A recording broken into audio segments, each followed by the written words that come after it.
Għaddejn l-aħħar diskussjonijiet dwar il-ftehim kollettiv ġdid għal membri tal-Forzi Armati ta' Malta. Ftehim li se jara lil madwar 1700 soldati kollhom kundizzjonijiet aħjar, fosthom titjib fil-pakkett finanzjarju tagħhom. Waqt iċ-ċerimonja tal-Passing Out Parade, il-Kap Kmandant tal-Forzi Armati ta' Malta, l-Brigadir Jeffrey Kurmi, qal li apparti t-titjib finanzjarju, l-Armata tara li fil-ftehim il-ġdid ikun hemm inċentivi għal min jagħmel xogħol speċjalizzat fl-Armata, bħal technicians u bdoti tal-ajru fost l-oħrajn. Qal li kieku dawn il-persuni jmorru fil-privat jitħallsu ħafna iktar milli jitħallsu mal-gvern. U għażit jgħid li se jkun hemm inċentivi sabiex aktar nies jidħlu ġodda fl-Armata. L-għaneġ li joħorġu hemm barra f'dak id-dibatija kollu u ġieli jagħmlu ġranet merzqux lejn l-art f'kull inkwatem, li da trid tinċentivhom b'xi mod. U allura il-diskussjonijiet li kellna mhux biss qegħdin hemmhekk sempliċement biex nollu jew biex intejbu.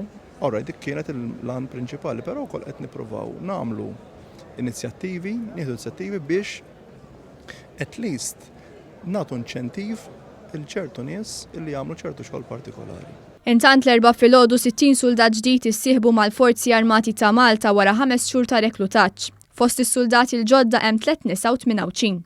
Tkellimna ma' l-aqwa rekluta Roxanne Mikallef u Janis Magro dwar din il-karriera ġdida tagħhom fil-militar.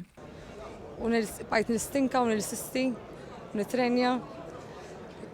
Dejjem xaqt inservi il-pajjiżi.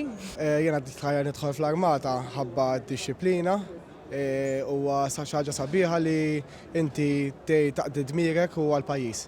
Il-Brigadir Jeffrey Kurmi qal li bħalissa l-Armata għandha nuqqas ta' nies minħabba li din jispiċċaw bil-25 sena servizz.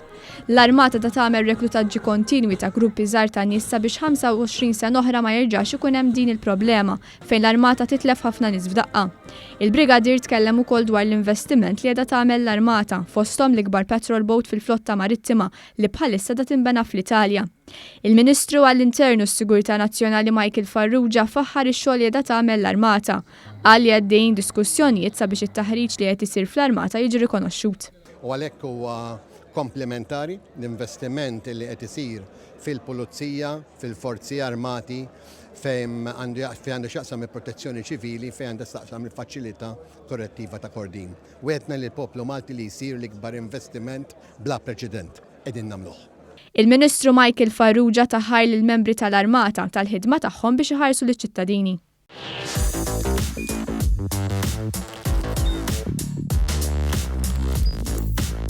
Idħol fuq one.com.mt u hemmhekk tista' tara l-programmi kollha li jxandru fuq One permezz ta' One Play.